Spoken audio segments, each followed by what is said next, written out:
අයිබෝන් සුබෝදෑසනක් ඔබට අද පෙබරවාරි මාසෙ දෙවනදා ගහරුවද දවස් ඉතින් අලුත් දවසක් සජීව වැඩසටහනෙන් අපි සුපුරුදු ලෙන්ගතුකමින් අද දවසේත් ඔබ මුණ ගැහෙනවා.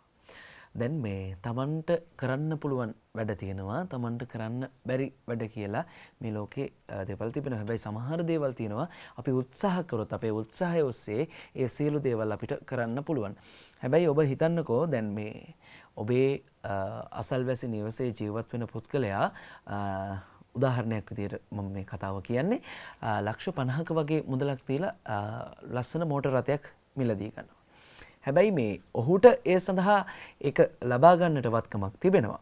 හැබැයි දැන් ඒ අසල්වැසි නිවසියා ඒ මෝටර රථය ගත්තා කියලා ඔබ එවන් වූ මුදලක් රුපියල් ලක්ෂ 50ක වගේ මුදලක් උදාහරණයක් විදිහට ගත්තාම වියදම් කරලා ඔහු ගත්ත මෝටර රථයට වඩා ඊට වඩා හොඳ එකක් ගන්න තමයි ඔබ උත්සාහ කරන්නේ.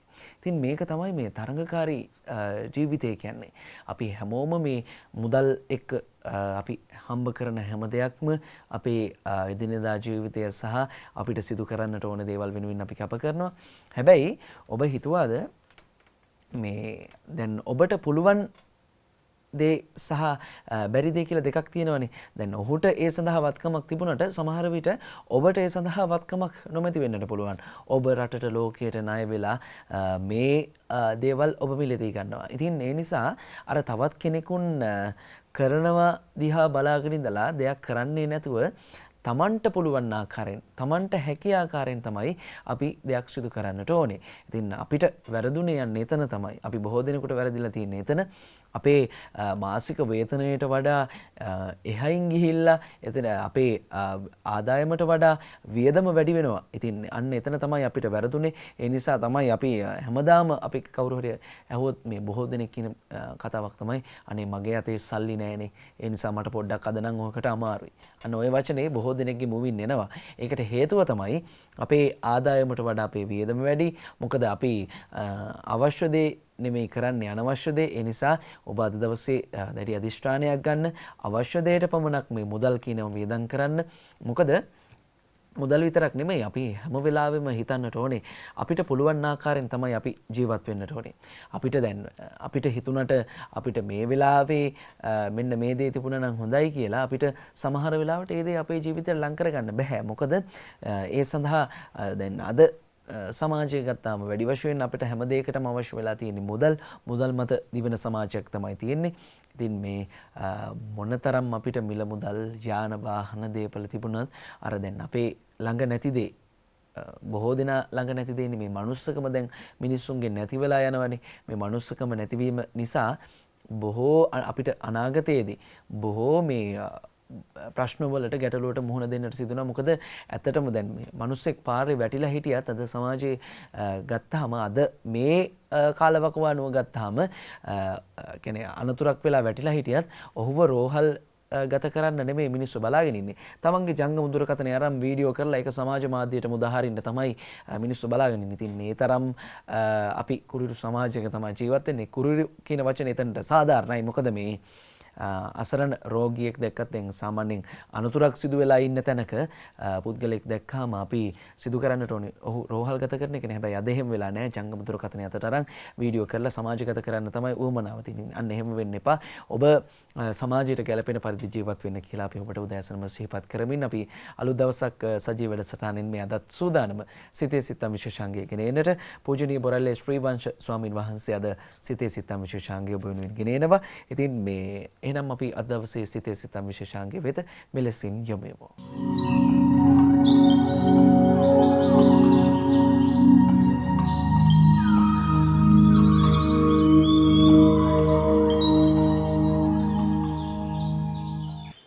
පින්වත්නි හැම දිනාටම තෙරුවන් සරණයි.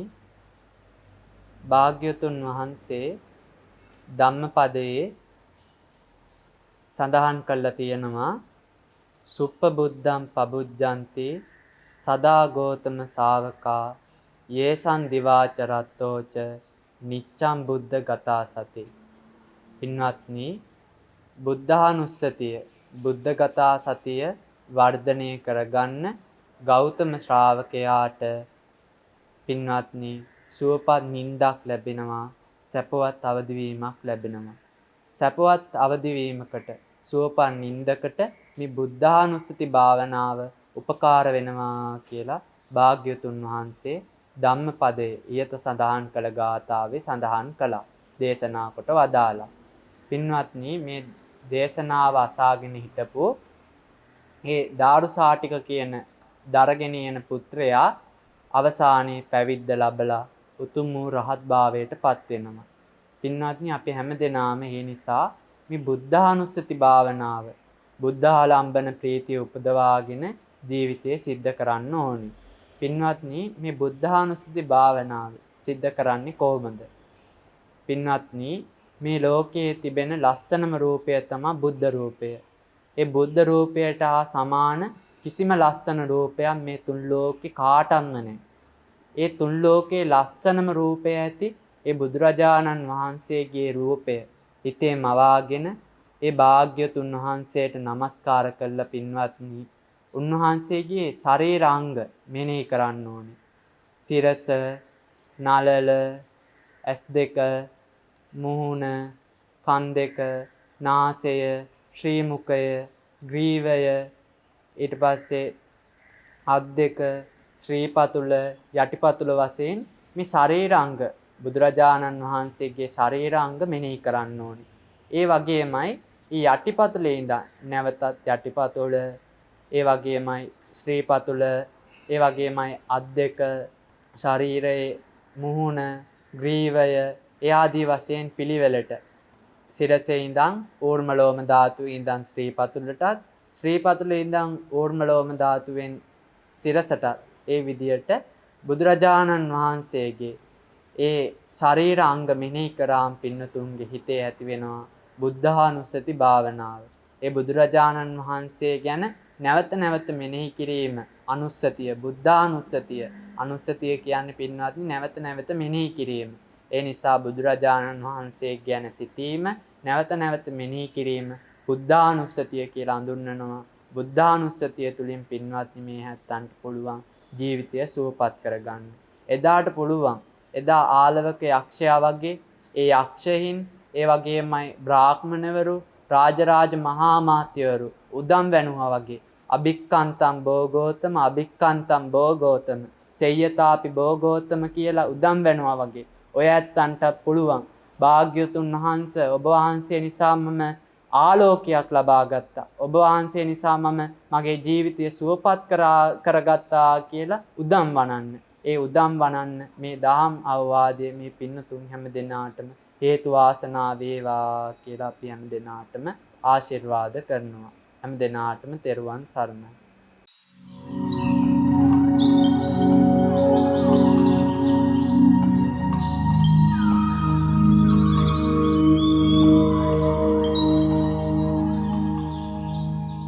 අභිමානවත් ජයග්‍රහණයක සම්භාවනීය ප්‍රවිෂ්ටය ජාතියට නිවැරදි මඟ කියා දෙන ජයමග නාලිකාව ඔබ වෙනුවෙන් ගෙනෙන්න අලුත් දවසක් සජීව වැඩසටහන සමග ඔබ මෙලෙසින් ඒකාත්මික වන්නේ. ඉතින් අපි සෝදානම් අදත් දිවයිනේ ප්‍රධාන පුවත්පත්වල පළවුණු ප්‍රවෘත්තීන් ඇතුළත පිටුවල ප්‍රවෘත්තීන් සහ ශීර්ෂ පාඨයන් කිහිපයක් මෙලෙසින් උපුටා ගන්නට දැන් මේ දවස්වල වැඩි කතා බහකට ලක්වුණු මාතෘකාවක් තමයි මේ කොළඹ වරායේ නැගෙනහිර පර්යන්තය පිළිබඳව. මොකද මේක ඉන්දියාවට ලබා දෙන්න සූදානමක් තියෙනවා කියලා පහුගිය කාලේ බොහෝ පුවත් වාර්තා වුණා. ඒ වෙනුවෙන් බොහෝ පිරිස ඉදිරිපත් වෙලා මේ වෙනුවෙන් මේක රැකගන්න කටයුතු කළා. කැබිනට් අනුමැතියෙන් නැගෙනහිර ජැටිය වරායට අදාළ නිල නිවේදන එනතුරු වෘත්තීය සටන දිගටම කියලා සඳහන් වෙනවා.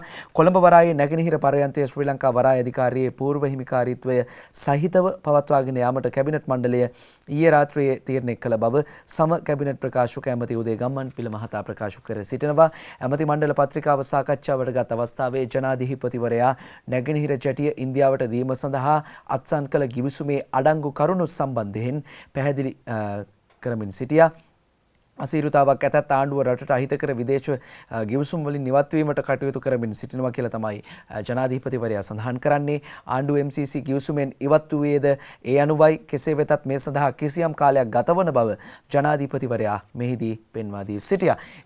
කෙසේ වෙතත් අදාළ නිවේදනයේ එනතුරු වෘත්තීය සමිති සටන දිගටම තියෙනවා කියලා තමයි සඳහන් වෙන්නේ. ඒත් එක්කම තවත් ශෝකජනක පුවතක් මෙලෙසින් ඔබට වාර්තා කරනවා. බීමත් අනියම් සැමියා මවයි පුතයි කපා මරලා සැමියා යුද්ධයෙන් මිය ගිහිල්ලා අනියම් සැමියාත් හිටපු සෙබලෙක් කියලා තමයි සඳහන් වෙන්නේ. කාන්තාවක් සහ ඇයගේ 13 හැවිරිදි දරුවා කපා කොටා ඝාතනය කිරීමේ ශෝකජනක සිදුවීමක් අම්පාර දිස්ත්‍රික්කයේ දමන පොලිස් බල ප්‍රදේශයේ වරාලන්ද ගම්මානයෙන් වාර්තා වනවා. ඊ අලුයම් කාලයේ මෙම ඝාතනය සිදු කරන්නට ඇතයි දමන පොලිස් ස්ථානයේ නිලධාරීන් විශ්වාස කරනවා. මියගිය කාන්තාවගේ සැමියා යුද හමුදා නිලධාරියෙක්. ඊට පස්සේ යුද හමුදා නිලධාරියෙක් වන අතර පසුගිය යුද සමයේදී ඔහු මියගොස් තිබෙනවා. පසුව මෙම නිවසට වෙනත් පුද්ගලයෙකු මෙම නිවසේ කාන්තාව සමග ජීවත් වූ බව පොලිස් පරීක්ෂණවලදී හෙළි වී තිබෙනවා. කෙසේ වෙතත් ඊයේ දවසේදී අලුයම් කාලයේ තමන්ගේ දරුවා සහ මේ කාන්තාව ජීවිතක්ෂයට පත් කර තිබෙනවා. ඒත් එක්කම සේවකයන් රකින්න කාර්මික ආරවුල් පනතට සංශෝධන කියලා සඳහන් වෙනවා. පෞද්ගලික අංශයේ සේවකයන්ගේ විනය විරෝධී හෝ විෂමාචාර ක්‍රියා මත වැඩතහනම් කරනු ලැබූ අවස්ථාවක විධිමත් විනය පරීක්ෂණයක් පවත්වා මාස 6ක් ඇතුළත අවසන් තීන්දුව ලබා දිය යුතු බවට නියෝග පැනවීමට කම්කරු අමාත්‍යාංශය තීරණය කර තිබෙනවා. ඒ සඳහා 1950 අංක 43 දරන කාර්මික ආරවුල් පනත සංශෝධනය කිරීමට අමාත්‍යාංශය පියවර ගනිමින් සිටින්නේ. මූල්‍ය වංචාවක් නොවන අවස්ථාවක අඩ වැටුප් ගෙවීමට සේවා යෝජකයා නීතියෙන් බැඳෙන පරිදි සංශෝධන ඇතුළත් කිරීමට නියමිතයි කියලා සඳහන් වෙනවා. විවිධ චෝදනාවලට ලක්වන පෞද්ගලික අංශයේ සේවකයන් සඳහා විධිමත් විනය පරීක්ෂණ පවත්වා තීන්දුවක් ලබා දිය යුතු කාල සීමාවක් පනතේ දක්වා නැහැ. මේ හේතුවෙන් ඇතැම් සේවා යෝජකයන් සේවකයන් වැඩතහනමට ලක් කර වැටුප් ගෙවීමත් හිටුවා දීර්ඝ කාලයක් විනය නියෝග ලබා නොදෙති. එහෙයින් සේවකයෝ විවිධ ආර්ථික හා සමාජීය දුෂ්කරතාවලට මුහුණ පා සිටිනවා. ඊට සංශෝධනය සිදු කරන්නේ ඒ පිළිබඳව සලකා බලමින් මේ සේවකයන් පිළිබඳව සලකා බලමින් කියලා තමයි සඳහන් වෙන්නේ. දැන් මේ ලංකාව ජෛව විවිධත්වයෙන් අනුන වූ ඉතාමත් සුන්දර පරිසර පද්ධතියක් තිබෙන රටක්නේ. විදේශීය සංචාරකයන් මේ පරිසර පද්ධතියට වගේම දේශීය සංචාරකයන් මේ පරිසර පද්ධතියට පුදුමාකාරයෙන් නැලුම් කරනවා. ඉතින් ඒ පරිසර පද්ධතිය රැකගන්න එක ඔබේත් මගේත් අපි හැමදෙනාගේම යුතුයකමක්. ඒක රැකගන්නවා කියලා අපි ඒක නරඹන්නට ගිහිල්ලා ඒ පරිසර පද්ධතීන් අවට පොලිතීන් කැලි කසල දාලා එන එක අපේ යුතුයකමක් නෙමෙයි. අපි ඒක ආරක්ෂා කරගන්නට ඕනේ.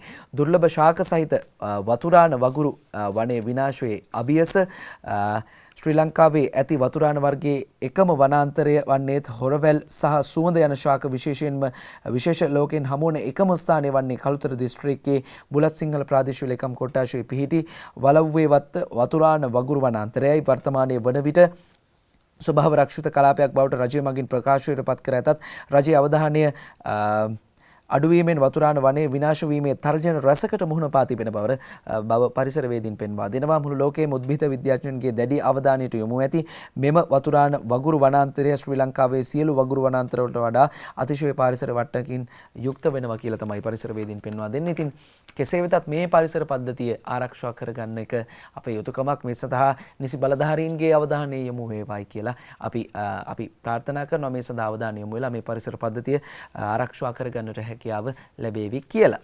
බෙන්තොට සංචාරක හෝටලයකදී යුක්‍රේන දෙපිරිසක් ගුටි ඇනගෙන බෙන්තොට සංචාරක හෝටලයක නවාතැන්ගෙන සිටින යුක්‍රේන සංචාරකින් දෙපිරිසක් අතර ඇති වූ බහින් බස්වීමක් දුරදිග ගොස් එම හෝටලයේ පිඟන් කෝප්ප ඇතුළු අතට අසූ සියලු දේවලින් පහර දීමේ සිද්ධියක් වාර්තා වනවා. හෝටල් ආරක්ෂක අංශ කාර්ය මණ්ඩල හා පොලිසිය මැදිහත්ව සිද්ධිය සමතයකට පත් කළ අතර කිසිවෙකුට බරපතල තුවාල සිදු වෙලා නැහැ. මේ පිළිබඳව බෙන්තොට තරුපන්ති හෝටල් සංගමේ සභාපති රොහන් ගමගේ මහතාගෙන් කළ විමසීමකදී මේ පිළිබඳව සොයා බැලීමෙන් පසු එම සංචාරකීන් අදාළ භාණ්ඩවල පාඩුව පියවීමට එකඟතාවකට පැමිණි ඇති නිසා සිද්ධිය සමතයකට පත් වුණා කියලා තමයි සඳහන් වෙන්නේ. ඉතින් මේ විනිමය පනත් අලුත් වෙයි කියලා තවත් පුවතක් වාර්තා වනවා. ඇමති මණ්ඩලයේ අනුමැතියට යටත්ව විදේශ විනිමය ගනුදෙනු සඳහා අවසර ලබා දෙමින් නියෝග නිකුත් කිරීමේ බලය මුදල් ඇමතිවරයාට පැවරෙනසේ විදේශ විනිමය පනත සංශෝධනය කිරීමට රජය සූදානම් වෙනවා. වර්තමාන අවශ්‍යතාවන් සපුරාලීම සඳහා 2017 අංක 12 දරන විදේශ විනිමය පනතේ රෙගුලාසි මෙලෙස සංශෝධනයට කෙරෙන බවත් ඊට අදාළ සංශෝධන ඇතුළත් කැබිනට් පත්‍රිකාව ඉදිරි සතියේ කැබිනට් මණ්ඩලයට ඉදිරිපත් කිරීම නියමිත බව මුදල් අමාත්‍යාංශයේ ජ්‍යෙෂ්ඨ ප්‍රකාශකයෙක් අනාවරණය කරමින් සිටිනවා. ඉතින් COVID-19 පිළිබඳව කතා කරද්දී මේ වන විට COVID-19 රෝගීන් සංඛ්‍යාව 64157ක් දක්වා වර්ධනය වෙලා තිබෙනවා. එයින් 57159 දෙනෙකු සුවය ලබා තිබෙන අතර මරණ 323ක් සිදු වී තිබෙනවා. මරණ 323ක් මේ COVID ආසාදිතයින්ගේ මරණ 323ක් මේ විදිහින් සිදු වෙලා තියෙන්නේ. ඉතින් මේ සියල්ලටම හේතුව දැන් දවසකට සාමාන්‍යයෙන් අපි ගත්තාම 500කට එහායින් ගියපු රෝගීන් පිරිසක් වාර්තා වෙනවා. ඒ රෝගීන් පිරිස වාර්තා වෙන්නේ කොළඹ සහ දැන් මුලින්ම වාර්තා වුණේ කොළඹ දිස්ත්‍රික්කයෙන් පමණයි. දැන් සෙසු පළාත් සෙසු දිස්ත්‍රික්ක වලින් වැඩි වශයෙන් COVID රෝගීන් වාර්තා වෙනවා. අනුරාධපුර රෝහලේත් වෛද්‍යවරුන් දෙදෙනෙකුට COVID-19 ආසාදනය වෙලා කියලා අපි දැක්කා පොතක් වාර්තා වෙනවා. ඒත් එක්කම මේ COVID සඳහා වූ එන්නත් කරණය දැන් සිදු කරලා බොහෝ පිරිසකට හමාරයි. ඉතින් මේ තවත් පිරිසක් ඉල්ලනවා උන්ටත් මේ එන්නත් කරණය ලබා දෙන්න, මේ එන්නත ලබා දෙන්න, ලංගම සේවකයන්ට COVID එන්නත ලබා දෙන්න කියලා ඔවුන් ඉල්ලීමක් කරන. ඒ වගේම පාසල් අනධ්‍යයන සේවකයන්ටත් එන්නත ලබා දෙන්න කියලා ඔවුන් ඉල්ලීමක් කරනවා. ඉතින් කෙසේ වෙතත් මේ අවශ්‍ය පුද්ගලයින්ට මේ එන්නත් කරණය දැන් සිදු කරා කියලා තමයි රජය සඳහන් කරන්නේ. COVID එන්නතෙන් මේ වැඩි අපහසුතාවයන්ට මුහුණ දෙන්නට තරුණ අයට සිදු වෙලා තියෙනවා. COVID මර්ධනය සඳහා ලබා දෙන ඇස්ට්‍රොසෙනිකා හෙවත් කොවිෂීල්ඩ් එන්නත ලබා දීමෙන් පසුව වැඩියෙන්ම අපහසුතා දැනෙන්නේ තරුණ අයට බවත් එය බියවීමට කරුණක් නොවන බව සෞඛ්‍ය අමාත්‍යාංශයේ අතිරේක ලේකම් විශේෂඥ වෛද්‍ය සුනිල්ද අල්විස් සඳහන් කරනවා. එන්නත ලබා දීමෙන් පසු උණ ඇඟපත වේදනාව, සිරුරේ අප්‍රාණික ගතිය, වමනය, එන්නත් කළ ස්ථානයේ රිදුම් සහ රතු වීම වැනි සුළු ආසාත්මිකතා ඇතිවන්නට පුළුවන් කියලා තමයි සඳහන් වෙන්නේ. ඉදිරියේදී එන්නත් ලබා දීමේදී වයස අවුරුදු 40ත් 60ත් වයස් කාණ්ඩයේ පසුවන්නන්ට ප්‍රමුඛත්වය ලබා දීමටත් දෙවනුව වයස අවුරුදු 20 30ත් අතර පසුවන්නන්ට දෙවනුව වයස අවුරුදු 60 ඉක්මව ගිය පුද්ගලයන්ට ලබා දීමට කටයුතු කරන බව සඳහන් කරනවා. කෙසේ වෙතත් මේ එන්නත් කරණය නිසා හෝ මේ COVID පාලනය කරගන්නට අපිට හැකි වුණොත් අපි රටක් වශයෙන් ලබන ලොකු ජයග්‍රහණයක්. අපි මේ COVID ඇත්තටම මේ රටින් තුරන් වුණාට පස්සේ මේ තුරන් වෙන්නේ කවදද කියලා බොහෝ දෙනෙක් බලාගෙන ඉන්නවා. ඔවුන්ගේ සුපුරුදු රැකියාවන් සිදු කරන්නට විශේෂයෙන්ම මේ සංචාරක කර්මාන්තයේ නියැලී සිටින අයට තමයි වැඩි වශයෙන් පාඩු සිදු වුණේ. එනිසා වුන් බලාපොරොත්තුවෙන් ඉන්නවා මේ COVID-19 තත්ත්වය රටෙන් ලෝකයෙන් පහව ගිහිලා ලංකාවට නැවතත් සංචාරකයින් ඇවිල්ලා අර අපිට නිදහසේ අර මාස් එකක් නැතුව නිදහසේ අපි ගියපු විදිහට අපිට කවද්ද යන්නට පුළුවන් කියලා සමස්ත මුළු සමාජයම බලාගෙන ඉන්නේ. ඉතින් ඒ නිසා ඒ කාලය අපිට වැඩි ඈතක නැහැ, හරිම ළඟයි. ඒකට මොකද්ද අපි කරන්න ඕනේ?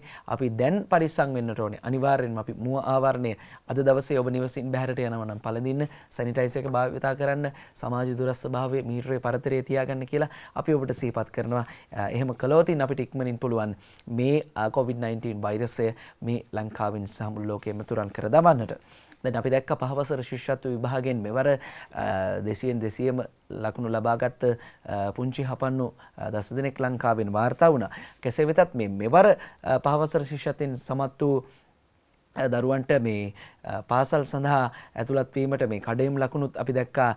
ජනප්‍රිය පාසල් සඳහා ඇතුල් වීමට කඩේම් ලකුණු මේ පාර වෙනදාට වඩා වැඩි කියලා දෙමව්පියන් උද්ඝෝෂණ පවත්වනවා. 6 වෙනි ශ්‍රේණියට සිසුන් ගැනීම මාසයකින් අත්හිටුවයි. ශිෂ්‍යත්ව විභාග ප්‍රතිඵල මත මේ වසරේ 6 වෙනි ශ්‍රේණියට සිසුන් ඇතුළත් කිරීම මාසයකින් අත්හිටුවීමට අධ්‍යාපන අමාත්‍යාංශය ඊයේ දවසේදී තීරණයක් අරගෙන තියෙනවා. ශිෂ්‍යත්ව කඩේම් ලකුණු අඩු කරන ලෙස මව්පියන් දිගින් දිගටම කරන ඉල්ලීම් සලකා බලා අමාත්‍යාංශය මෙම තීරණය ගෙන තිබෙනවා. දැනට නිකුත් කර ඇති කඩේම් ලකුණු පහළ දැමිය හැකිද යන්න පිළිබඳව අධ්‍යයනය කර ඉදිරියේදී ප්‍රකාශයක් කරන බව මේ සම්බන්ධයෙන් අප තොරතුරු විමසීමකදී අමාත්‍යාංශයේ ලේකම් ආචාර්ය කපිල පෙරේරා මහතා සඳහන් කරනවා. කඩේම් ලකුණු පහළ දමන්නයි ඉල්ලීම් පාසල් සුරකීමේ ජනතා ව්‍යාපාරී කොළඹ කොටුව දුම්රිය අසල සිට ජනාධිපති කාර්යාලය දක්වා විරෝධතා පාගමනක් පැවතුණා. විරෝධතා පාගමන ජනාධිපති කාර්යාලය අසලට ළඟා වන විට පොලිසියෙන් බාධා එල්ල වූ නිසා උණුසුම්කාරී තත්ත්වයක් ඇති වුණා කියලා තමයි සඳහන් වෙන්නේ. කෙසේ වෙතත් මේ වගේ මොහොතක මේ උද්ඝෝෂණ පවත්වන එක නෙමෙයි මේ වැදගත් වෙන්නේ අපි කීප දෙනෙක් හරි ඒ සඳහා යොමු වන කීප දෙනෙක් හරි එකතු වෙලා මේ වෙනුවෙන් සටහන් කරන්නට ඕනේ. මේ සියලු දෙනාම දැන් මේ වගේ අවස්ථාවක එකතු වෙලා උද්ඝෝෂණ කරලා එතකොට මේ මීටරේ පරතරය කියන එක නැති වෙනවා. එතකොට අර කොවිඩ් ආසාදිතයෙක් එතන හිටියොත් එimhe මේක සමාජගත වෙන්න තියෙන ප්‍රවණතාව වැඩි. ඒ නිසා ඒ ගැනත් පොඩ්ඩක් හිතන්නට ඕනේ සියලු දෙනාම කියලා අපි මතක් කරනවා. ලක්ෂ 118ක ඉඩම් විකුණු අයෙක් සොයා පරීක්ෂණ ව්‍යාජ ඔප්පු සකස් කර ලක්ෂ 118ක අන්සතු ඉඩම් විකුණු පුද්ගලයෙකු අත්අඩංගුවට ගැනීමට ගල්කිස්ස කොට්ටාශ විශේෂ අපරාධ විමර්ශන ඒකකයේ පරීක්ෂණ ආරම්භ කර තිබෙනවා. දෙහිවල ප්‍රදේශයේ පිහිටි පර්චස් 5ක සහ පර්චස් 2 බිම් කොටස් මෙලෙස ව්‍යාජ ඔප්පු මගින් නීතිඥවරයෙකුට විකිණා ඇති බවට ලද පැමිණිල්ලකට අනුව විමර්ශන ආරම්භ කර තිබෙනවා. මෙම ඉඩම්වල සැබෑ හිමිකරු විදේශගත සිටින බවට කරුණු අනාවරණය වී තිබෙනවා. කෙසේ වෙතත් මේ දවස්වල මේ ව්‍යාජ මේ කියන්නේ බොරුවෙන් ජීවත් වෙන්නට වෙරදරන මිනිස්සු බොහෝ විදිහට නීතිය රැහැනට කොටු වෙමින් ඉන්නවා. ඒ නිසා ඒ වගේ පිරිසට අපි කියන්නේ පරිස්සමින් Tamanට කවදාවත් නීතියෙන් නම් ගැලවීමක් නැහැ. ඒ නිසා මේ ව්‍යාජ විදිහට පෙනී ඉඳලා සල්ලි උපයන්නට හදන්නට එපා. කොහෙන් හරි ඔබට වැරදිනවා කියලා අපි සිහිපත් කරනවා. අලුත්ගම පොලිස් ස්ථානාධිපතිට පහර දුන් කාන්තාවන් දෙදෙනෙක් සහ දෙදෙනෙක් ඇතුළු 5 දෙනෙකු කූඩුවට අලුත්ගම මොරගොල්ල ප්‍රදේශයේ ඉඩම් ආරවුලක අධිකරණ නියෝගයක් ක්‍රියාත්මක කිරීමට ගිය අලුත්ගම පොලිස් ස්ථානාධිපති ප්‍රධාන පොලිස් පරීක්ෂක අශෝක් කරුණාරත්නට පහර දුන් කාන්තාවන් දෙදෙනෙකු ඇතුළු 5 දෙනෙකු අලුත්ගම පොලිසිය ඊයේ දවසේදී අත්අඩංගුවට ගෙන තිබෙනවා කියලා සඳහන් වෙනවා. ඒත් එක්කම කටුනායක ගුවන්තොටේ 56කට පොසිටිව් 4300කට PCR පරීක්ෂණ සිදු කරලා කටුනායක ගුවන්තොටුපළ ආරක්ෂක අංශයේ 56 දෙනෙකුට කොවිඩ් වැළඳීමත් සමග ගුවන් තොටුපළ සේවකයන් 4300 දෙනෙකුට PCR පරීක්ෂණ කිරීමට ඊයේ දවසේ සිට පටන්ගෙන තිබෙනවා. මේ වෙනකොට රෝග ව්‍යාප්තිය පාලනය කිරීම සඳහා සියලු ක්‍රමවේද ක්‍රියාත්මක කර ඇති බවත් කොවිඩ් එන්නත 500ක් කාර්ය මණ්ඩලයට ලබා දෙන බව ගුවන්තොටුපළ සභාපතිවරයා ප්‍රකාශ කර සිටියා. දැන් මේ නිරෝධායන නීති අනපනත් පිළිබඳව වැඩි වශයෙන් කතා කරනවා. මේ නිරෝධායන නීති අනපනත් කඩන්නන්ට නීතියෙන් දැඩි ලෙස ක්‍රියාමාර්ග ගෙන තිබෙනවා. නිරෝධායන නීති කඩමින් උපන්දින සාදයකට ගිය 10 දෙනෙකුට 50000ක දඩයක්, මුවවර නොමැතිව නිරෝධායන නීති රීති උල්ලංඝනය කරමින් උපන්දින සාදයකට සහභාගී වී සිටීම සම්බන්ධයෙන් වරද පිළිගත් 10 දෙනෙකුට ගාල්ල ප්‍රධාන මහේස්ත්‍රාත් හර්ෂවන කැකුණවෙල ඊයේ දවසේදී එක් අයෙකුට රුපියල් 5000 බැගින් දඩ නියම කර තිබෙනවා. මෙසේ දඩ නියම වූ 10 දෙනා අතර කාන්තාවෝ 30 දෙනෙක් සිටිනවා කියලා තමයි සඳහන් වෙන්නේ. උණවටුණු ඉලුක්පිටිය ප්‍රදේශයේ නිවසක පැවති උත්පන්දින සාදයකට මෙම පිරිස මුව ආවරණ නොමැතිව සහභාගී වී මත්පැන් පානය කරමින් අලුයම වනතෙක් සාදය පවත්වමින් සිටින බවට ලැබුණු තොරතුරක් අනුව හබරාදුව පොලිස් ස්ථානයේ නිලධාරීන් ගොස් ඔවුන්ට වරද පහදා දීමෙන් පසු නඩු පවරා තිබෙනවා. ඒ අනුව තමයි මොවුන්ට රුපියල් 50000ක දඩයක් නියම කර තිබෙන්නේ. ඉතින් කෙසේ වෙතත් අපි පරිස්සමින් ඉන්නට ඕනේ. අපේ ආරක්ෂාව අපි සලසා ගන්නට ඕනේ. මේ නිරෝධායන නීතිවලට අපි අනුකූලව හැඩ ගැහෙන්නට ඕනේ. මොකද ඒවා ක්‍රියාත්මක කරන්නට ඕනේ. නිරෝධායන නීති මුව ආවරණ පළදින්න කියලා තියෙනවා නම් අනිවාර්යෙන් මේවා පළදින්නට ඕනේ. බොහෝ දෙනාට ඒක අමතක වෙලා. ඒ නිසා ඒ සියල්ල සිහි තබා ගන්න අනිවාර්යෙන්ම අද නිවසින් බැහැරට යනවා නම් මුව ආවරණ පළදින්න, ඒ වගේම සැනිටයිසර් එකක් භාවිතා කරන්න, සමාජ දුරස්ථභාවය තියාගන්නට අමතක කරන්නට එපා. විශේෂයෙන්ම ඔබ දැන් මේ මොහොතේ කාර්යාලයට යන්න සූදානම් වෙන මොහොත. ඒ නිසා ඔබ පොදු ප්‍රවාහන සේවයක් ගමන් කරනවා නම් අනිවාර්යෙන්ම මේ කියපු සෞඛ්‍ය ආරක්ෂණ ක්‍රමවේද ඔබ භාවිතා කරන්න කියලා අපි ඔබට සිහිපත් කරනවා. කොහොම වෙතත් අද දවසේ ඔබ ආරක්ෂාකාරීව ඉන්න. COVID-19 වසංගත තත්ත්වය මේ දැඩි විදිහට අවදානමක් තිබෙන මොහොතක්. ඒ නිසා ඔබ සියලු දෙනාම අවදානමින් ඉන්න. එන්නතක් ලබා දුන්න දැන් රටට. ඒ නිසා මේ COVID-19 පහව ගිහිලා කියලා කිසිම වෙලාවක ඔබ හිතන්නට එපා. ඉතින් ඒ නිසා අපි අද දවසේ ඔබේ ජීවිතයට වාසනාවන්ත දවසක් ප්‍රාර්ථනා කරනවා. ඔබේ ජීවිතයට අද දවසේ එන අභියෝගවලට හොඳින් මුහුණ දෙන්න, සිනහමුසු මුහුණින් යුතුව මුහුණ දෙන්න. ඔබට සියලු දේවල් ඔබේ සාර්ථක වේවා යන ප්‍රාර්ථනාවෙන් අපි අලුත් දවසක් සජීව වැඩසටහන මේ විදිහට නිමවටපත් කරනවා. ඔබට ජයග්‍රාහී දවසක්. ආයුබෝවන්.